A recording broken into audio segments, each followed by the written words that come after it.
ममता एक दिन अचानक से चक्कर खाकर नीचे गिर जाती है। उसके घर वाले उसको उठाकर बेड पर लिटा देते हैं और डॉक्टर को फोन करके बुलाते हैं।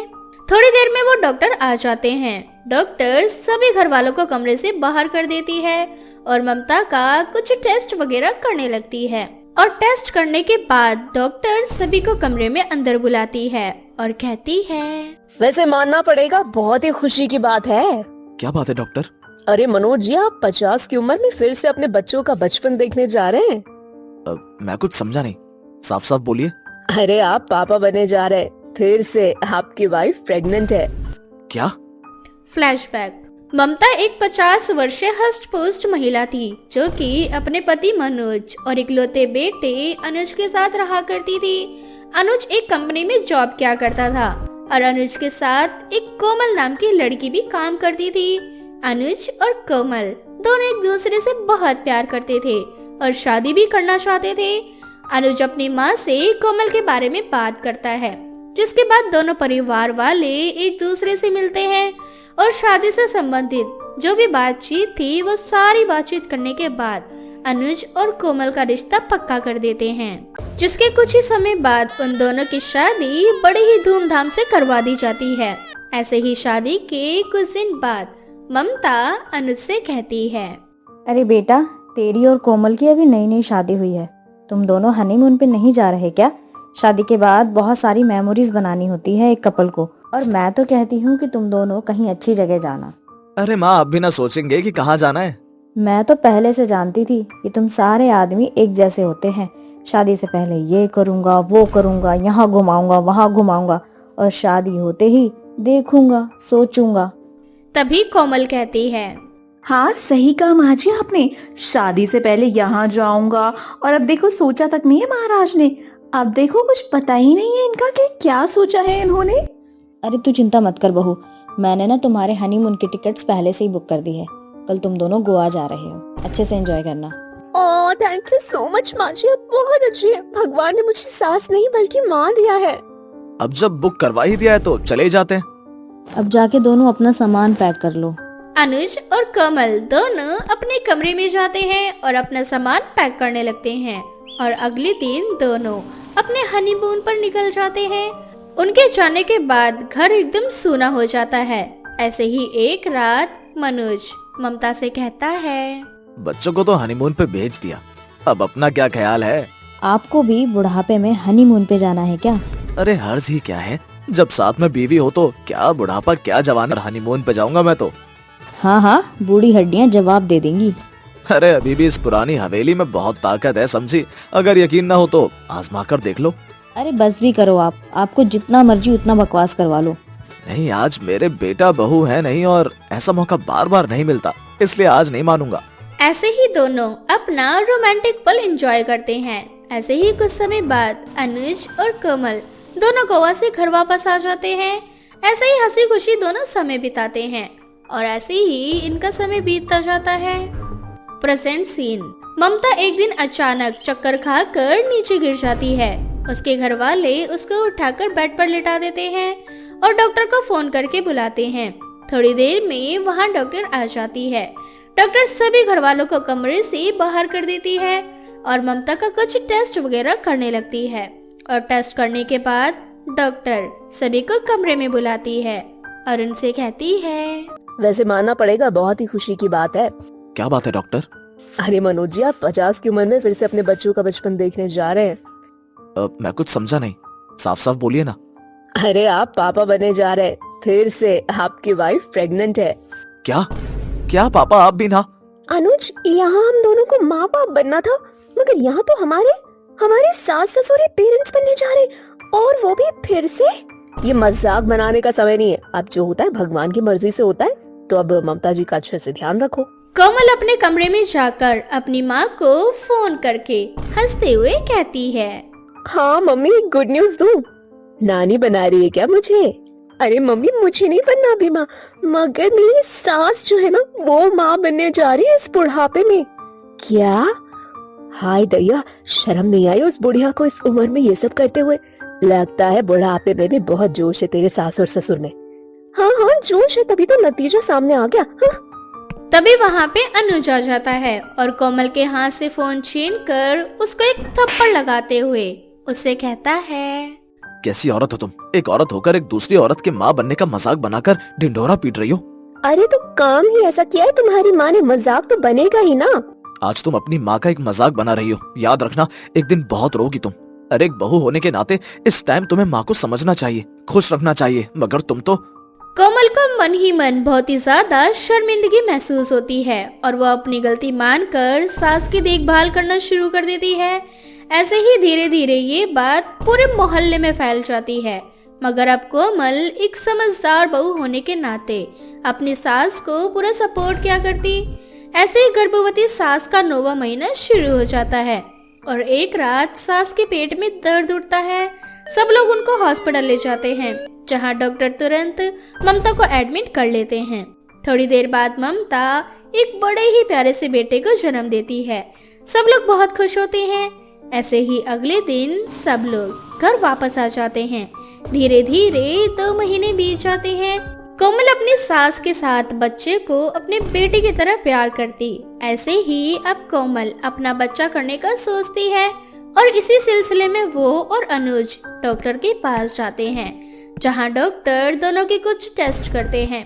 टेस्ट के बाद पता लगता है कि कोमल कभी भी मां नहीं बन सकती।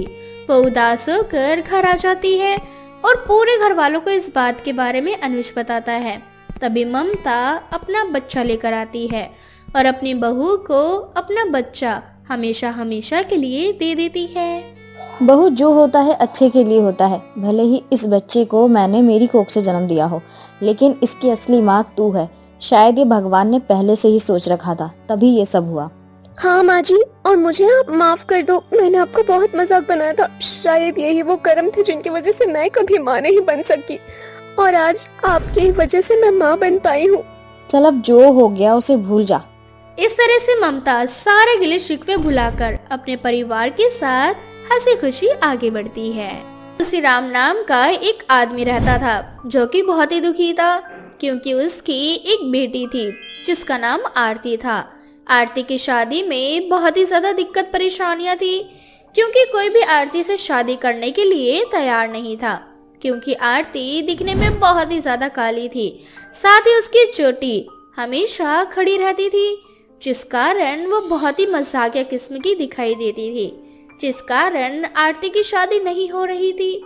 ऐसे ही एक दिन तुलसीराम मंदिर में बैठकर भगवान जी से आरती की शादी की कामना कर रहा होता है। हे भगवान, मेरी बेटी की उम्र दिन प्रतिदिन बढ़ती जा रही है और कोई दूसरी शादी करने के लिए तैयार नहीं है, क्योंकि मेरी बेटी बहुत काली है। आपने ही तो उसका रंग बनाया है ना, तो आपने उसका सुहाग भी जरूर बनाया होगा। तो फिर कब आएगा मेरी बेटी का सुहाग? बहुत चिंता हो रही है मुझे अपनी बेटी की शादी को लेकर। सब उसका मजाक बनाते हैं। तभी वहाँ एक विनोद नाम का आदमी आता है, जो कि तुलसीराम का बचपन से दोस्त था। तुलसीराम विनोद को अपने घर ले जाता है। आरती बहुत भोली थी। वो अपनी मासूमियत भरे अंदाज में विनोद के लिए चाय नाश्ता लेकर आती है। विनोद को आरती बहुत पसंद आती है और वो अपने दोस्त से कहता है, अरे तुलसीराम, तेरी बेटी तो बहुत ही अच्छी है और नाश्ता तो बहुत ही स्वादिष्ट बनाया है इसने। अरे लड़का उड़का देख रहे हो अपनी बेटी के लिए या फिर नहीं? अब क्या बताऊं यार, कितने रिश्ते आए मेरी बेटी के लिए, लेकिन कोई भी मेरी बेटी से शादी करने के लिए तैयार नहीं है, क्योंकि मेरी बेटी दिखने में सुंदर नहीं है, वो काली है, उसकी चुटिया ऐसे खड़ी रहती है। अब बता, इसमें क्या मेरा दोष है या मेरी बेटी का दोष है? अरे ऐसे लोग ना बेवकूफ होते हैं, उन्हें इंसान की पहचान करनी नहीं आती। जो बाहरी रंग रूप देखकर इंसान की पहचान करते हैं ना, उनकी सोच बहुत ही ज्यादा छोटी होती है। मेरा बेटा है अनुज, शादी की उम्र हो गई है उसकी। मैं सोच रहा था कि अपने बेटे की शादी तेरी बेटी से करवा देता हूँ, हमारी दोस्ती भी रिश्तेदारी में बदल जाएगी। तेरी बात तो सही है, लेकिन तेरा बेटा शादी के लिए हाँ करेगा भी या नहीं? क्योंकि तूने तो मेरी बेटी को देख लिया ना कि वो कैसी दिखाई देती है। अरे तेरी बेटी बहुत खूबसूरत है। जिस इंसान का मन सुंदर होता है ना, वो दुनिया का सबसे खूबसूरत इंसान होता है, और तेरी बेटी मन से बहुत सुंदर है। इसलिए मुझे आरती को अपने घर की बहू बनाना है, क्योंकि मुझे ऐसा लगता है कि आरती ही मेरे घर की लक्ष्मी है। अब एक काम कर, मुझे आरती की एक तस्वीर दे, घर जाकर मुझे सबको दिखाना भी तो है। विनोद जब घर आता है तो अपने परिवार में आरती का जिक्र करता है। सभी लोग आरती की तस्वीर देखते हैं जिसमें विनोद का बेटा अनुज इस रिश्ते से मना कर देता है और उनसे कहता है, ये तो एकदम काली भैंस लग रही है, मुझे इससे शादी नहीं करनी। अपने बेटे को देख लो, वो कितना स्मार्ट है, उसके लिए तो एक खूबसूरत सी लड़की होनी चाहिए। और आप न जाने कौन से मोह माया में खो रहे हो पापा, जो आप मेरे लिए ऐसी काली भैंस उठाकर लेकर आ रहे हो इस घर में। दोबारा से भैंस कहा ना तो मुझसे बुरा कोई नहीं होगा। ये घर मेरा है, इस घर में एक पत्ता भी मेरी मर्जी के खिलाफ नहीं हिलता। और एक बात, इससे अगर तूने शादी नहीं की ना तो मैं तुझे अपनी सारी प्रॉपर्टी से बेदखल कर दूंगा। उसके बाद तुझे जो करना है तू वो। कुछ ही समय बाद आरती और अनुज की शादी हो जाती है। शादी के अगले दिन आरती सभी के लिए नाश्ता बनाती है। सभी लोग नाश्ता करके बहुत खुश होते हैं। आरती की नंद प्रिया आरती से कहती है, वाह भाभी, नाश्ता तो बहुत ही ज्यादा टेस्टी है। सच में माँ की याद आ गई आज मुझे। दीदी, भाभी भी तो माँ समान होती है ना। अब माँ जी हमारे बीच नहीं है तो क्या हुआ? अब आप समझ लीजिए कि मैं आपकी भाभी हूँ, या फिर माँ जो भी हूँ मैं ही हूँ। अब आपका ख्याल अच्छे से मैं ही रखूंगी। देखा, ये है आरती, इसकी सोच एकदम सच्ची और अच्छी है। ये हमारा नालायक बेटा इसके लायक ही नहीं है। वो तो शुक्र है कि आरती ने कोई सवाल जवाब नहीं दिया और उससे शादी करने के लिए तैयार हो गई। हाँ तो करेगी ना, अब इतना स्मार्ट लड़का मिलेगा तो ऐसी भैंस जैसी लड़कियां तो कभी मना करेंगी नहीं। अरे भैया, ऐसे मत बोलो भाभी को। भाभी बहुत अच्छी हैं और मोटी कहाँ से नजर आती हैं आपको। और भैया, भाभी का ना थोड़ा सा मेकओवर कराना पड़ेगा, उसके बाद ना आप खुद लट्टू हो जाएंगे उनके ऊपर। रहने दे, वो दिन तो कभी नहीं आने वाला। और इसका मेकओवर कराएगी, सारे सैलून वाले से देखकर भाग जाएंगे।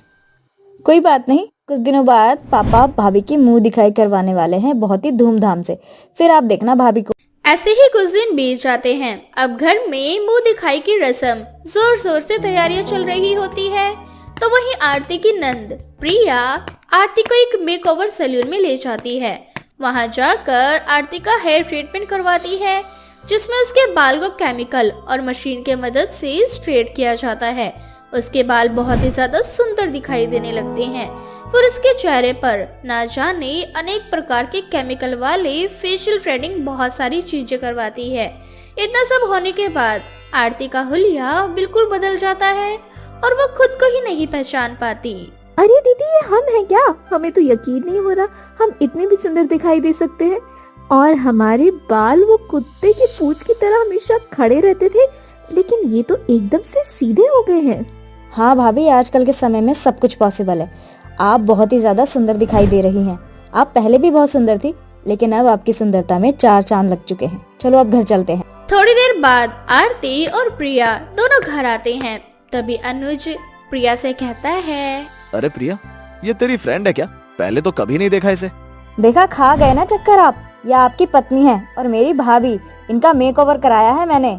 पहले आप बहुत मजाक बनाते थे ना इनका, और अब देखो आप खुद अपनी पत्नी को नहीं पहचान पा रहे। अब इनकी सुंदरता में और 4 चांद लग चुके हैं। ये आरती है? ओह माय गॉड, मैं सच में ही इसे नहीं पहचान पाया। आरती बिना कुछ कहे वहाँ से अपने कमरे में चली जाती है। ऐसे ही कुछ दिन बीत जाते हैं। आरती अब पूरी तरह से अनुज को इग्नोर करने लगती है। अनुज बार बार आरती से बात करने की कोशिश करता है, तो वहीं दूसरी तरफ आरती अनुज को नजरअंदाज कर रही थी। ऐसे ही एक दिन अनुज को गुस्सा आता है और वो आरती को अपनी तरफ खींचते हुए उससे कहता है, क्या बात है आरती, तुम मुझसे इतना दूर क्यों जा रही हो? और मैं देख रहा हूँ कई दिनों से तुम मुझे नजरअंदाज कर रही हो। अब मेरा मेकओवर हो चुका है, मैं थोड़ी बदल गई हूँ, तो आपको मुझसे बात करनी है। याद करो वो दिन जब आप मुझे बहुत नजरअंदाज करने लगे थे। मानता हूँ कि मेरी गलती थी। मैं इंसान को उसकी बाहरी खूबसूरती से पहचानता था, बट आज रियलाइज हुआ कि यह खूबसूरती किसी भी सैलून में जाकर इंसान हासिल कर सकता है, लेकिन जो मन की खूबसूरती है वो कहीं नहीं मिलती। अपने संस्कारों में, अपने विचारों में होते हैं। यही बात पापा बहुत समय से आपको समझा रहे थे। मुझे इस बाहरी खूबसूरती से कोई फर्क नहीं पड़ता। वो तो दीदी के कहने पर मैंने ये सारी चीजें करवा ली, वरना मैं बचपन से वैसी ही रहती आई थी जैसी मैं थी। लेकिन मैंने खुद को आप लोगों की खुशी के कारण बदला है। हाँ बाबा, मैं जानता हूँ मेरी गलती है। अब क्या मुझे माफ भी नहीं करोगे? अनुज अपनी पत्नी से माफी मांगता है, जिसके बाद अनुज आरती के साथ बहुत सारा क्वालिटी टाइम स्पेंड करता है। धीरे धीरे उन दोनों को एक दूसरे से प्यार हो जाता है। वो सभी एक साथ हंसी खुशी अपने जीवन में आगे बढ़ते हैं। पिता नशे में चूर रहा करते थे। सुबह शाम में नशा ही करना होता था। इस कारण प्रिया बहुत ज्यादा परेशान रहती थी। ऐसे ही एक दिन मनोज अपनी बेटी प्रिया से कहता है, प्रिया, जल्दी से मेरे लिए एक बोतल का इंतजाम कर। 4 बोतल वोडका काम मेरा रोज का। ना मुझको कोई रोका, ना किसी ने रोका। पापा, पीने की एक हद होती है और आप इतनी ज्यादा क्यों पीते हो? इससे आपके शरीर को नुकसान होगा और आप तो हमारे घर की आर्थिक हालत जानते ही हो। कल को अगर आपको कुछ हो जाता है तो हमारे पास इतने पैसे भी नहीं कि हम आपका इलाज करवा पाए। तू इलाज का छोड़, तू बस मेरे लिए बोतल का इंतजाम कर, अभी के अभी। अगर नहीं किया तेरी हड्डी पसली एक कर दूंगा मार मार के, समझी? पापा, अभी मेरे पास इतने पैसे नहीं है कि मैं आपको और बोतल ला कर दूं, और अब मैं आपके लिए एक भी बोतल नहीं लाऊंगी। बहुत हो गया आपका। रुक तो, ऐसे नहीं मानेगी, तुझे अभी बताता हूँ। प्रिया की ये बात सुनकर मनोज को बहुत गुस्सा आता है और वे पास में रखा डंडा उठाकर प्रिया को मारने पीटने लगता है। प्रिया अपने आप को बहुत बचाने की कोशिश करती है, लेकिन वह खुद को बचाने में नाकामयाब रहती है और उसके सर पर बहुत सारी चोट लग जाती है और उसके सर से खून निकलने लगता है। तभी प्रिया के घर उसके गांव के एक एनजीओ की सविता देवी आती है और सविता प्रिया के सर का चोट देखकर उसे कहती है, अरे प्रिया, तुम्हारे सर पर इतनी सारी चोट कैसे आ गई? कितना सारा खून निकल रहा है, क्या हुआ? तुम्हें कैसे लगी है ये सब? कुछ नहीं दीदी, घर में सीढ़ियों से नीचे गिर गई काम करते करते, इसलिए मुझे ये चोट लग गई। सच में यही बात है या फिर तुम मुझसे कुछ छुपा रही हो? तुम मुझसे अपनी हर बात शेयर कर सकती हो। नहीं दीदी, ऐसी कोई बात नहीं है। सच में काम करते करते इन सीढ़ियों से नीचे गिर गई और मेरे सर पर चोट आ गई। सविता प्रिया को पास के ही अस्पताल ले जाती है और उसके सर पर मरहम पट्टी करवाकर उसे घर ले आती है। ऐसे ही कुछ दिन बीत जाते हैं और मनोज नशे की हालत में आए दिन अपनी बेटी प्रिया को मारता पीटता है। ऐसे ही एक दिन मनोज अपने घर पर अपने 2 दोस्तों को लेकर आता है और उनके साथ बैठकर नशा करता है। मनोज अपनी बेटी प्रिया को आवाज लगाते हुए कहता है, प्रिया, जरा गरम पकोड़े तल कर लेकर आ। हम सब के लिए जाम के साथ पकोड़े मिल जाए तो मजा ही कुछ और आता है। हाँ मनोज भाई, ये बात तो तुम बिल्कुल सही कह रहे हो। अपनी बिटिया को बोलना कि जरा चटपटा पकोड़े बनाए। हाँ, जरा 2 पैक तो बनाओ मनोज भैया। ऐसे ही थोड़ी देर बाद प्रिया पकोड़े बनाकर ले आती है। मनोज और उसके दोस्त सभी बड़े चाव से पकोड़े खा रहे होते हैं। मनोज के एक दोस्त की नजर प्रिया के ऊपर होती है। थोड़ी देर बाद जब प्रिया वहाँ से चली जाती है तो मनोज का दोस्त मनोज से कहता है, अरे मनोज, प्रिया तो सयानी हो चुकी है, अब उसकी शादी वादी का सोचा है या नहीं? अरे भाई, मेरे पास इतने पैसे नहीं है कि मैं इसकी शादी करूं, और वैसे भी इसकी शादी हो गई तो मेरे दारू का इंतजाम कौन करेगा? अरे मनोज भाई, जिंदगी भर इन छोटी चीजों के लिए ही जीते रहोगे क्या? मैं तुम्हें कुछ बताना चाह रहा हूँ, ध्यान से सुनो। हाँ बोलो। अरे मेरे जानकार में एक सेठ है, उनकी पत्नी कुछ समय पहले मर गई थी। अब सेठ को दूसरी शादी करनी है। सेठ की उम्र यही कुछ 50 साल के आसपास होगी। लेकिन अगर प्रिया की शादी सेठ से हो जाती है तो प्रिया जीवन भर ऐश करेगी, ऐश। और तुम्हारे दारू का इंतजाम तो अपने आप ही होता रहेगा क्योंकि बिटिया बड़े घर की बहू जो बन जाएगी। अरे नहीं नहीं, सेठ की उम्र बहुत ज्यादा है। मैं अपनी बेटी की शादी इतने बड़े आदमी से नहीं करूंगा। अरे भाई, सेठ बदले में तुम्हें रुपए 5 लाख भी तो देंगे। अब भैया तुम ही सोच लो तुम्हें क्या करना है। सौदा मंजूर हो तो बता देना, हम सेठ से बात कर लेंगे। क्या? रुपए 5 लाख? इतने पैसे तो मैंने कभी देखे भी नहीं है जिंदगी में। ठीक है, एक काम करो, रिश्ता पक्का करवा दो। मुझे समय से ₹5 लाख चाहिए। अरे भैया तुम चिंता ना करो, शादी होते ही सेठ तुम्हें ₹5 लाख दे देंगे, जिससे तुम आराम से अपना जीवन काटना। ऐसे ही कुछ दिन बीत जाते हैं। मनोज अपने दोस्त के साथ मिलकर अपनी बेटी प्रिया का रिश्ता सेठ के साथ फिक्स करवा देता है। प्रिया अपने पिता से शादी के लिए बहुत मना करती है, लेकिन मनोज प्रिया की बात बिल्कुल नहीं सुनता। ऐसे ही एक दिन मनोज घर पर नहीं होता, तभी प्रिया से मिलने एनजीओ की सविता दीदी आती है। सविता प्रिया से कहती है, प्रिया सुना है कि तुम्हारी शादी हो रही है, क्या तुम इस शादी से खुश हो? दीदी मैं आपको क्या बताऊं, मैं शादी नहीं करना चाहती, लेकिन मेरे पापा जबरदस्ती मेरी शादी उस सेठ से करवा रहे हैं। मेरे पापा ने मेरा सौदा किया है। वे 50 साल का सेठ जो मेरे पिता की उम्र का है, मैं उससे कैसे शादी कर सकती हूँ? हाँ, और वैसे भी तुम्हारी अभी उम्र भी नहीं है शादी करने की, अभी तुम 16 साल की हो। लड़कियों की शादी करने की सही उम्र अब 21 वर्ष हो गई है। ये कानूनी जुर्म है और तुम इसके खिलाफ आवाज उठा सकती हो, और अगर आज आवाज नहीं उठाई तो जीवन भर तुम्हें पछताना ही पड़ेगा। दीदी मैं अपने पापा के खिलाफ कैसे आवाज उठा सकती हूँ? मुझे रहना तो उन्हीं के साथ है ना। मैं जानती हूँ, लेकिन क्या ये सोचा है तुमने, इन सब में तुम्हारे पापा भी मिले हुए हैं। अगर वे तुम्हारा सोचते तो तुम्हारी शादी कभी भी इतनी जल्दी नहीं करवाते, और 50 साल के इतने बड़े आदमी से तो कभी तुम्हारी शादी फिक्स नहीं करते। उन्हें तुमसे नहीं पैसों से मतलब है। मुझे समझ नहीं आ रहा कि मैं क्या करूं। तभी वहाँ मनोज आ जाता है और मनोज सविता और प्रिया की सारी बातें सुन लेता है। मनोज सविता के ऊपर बहुत ज्यादा गुस्सा होता है और वह सविता को वहाँ से भगा देता है, जिसके बाद मनोज प्रिया को मारता पीटता है। ऐसे ही शादी का दिन नजदीक आ जाता है और शादी वाले दिन मनोज प्रिया को जबरदस्ती शादी के मंडप तक लेकर जाता है। प्रिया बहुत रो रही होती है और वे रोते रोते सीट के बगल में मंडप के पास जाकर बैठ जाती है। पंडित फेरों की रस्मों को शुरू करवाते हैं। तभी वहाँ सरिता पुलिस लेकर आ जाती है और पुलिस मनोज और सेठ और बाकी सब मिले हुए लोगों को पकड़कर गिरफ्तार कर लेती है।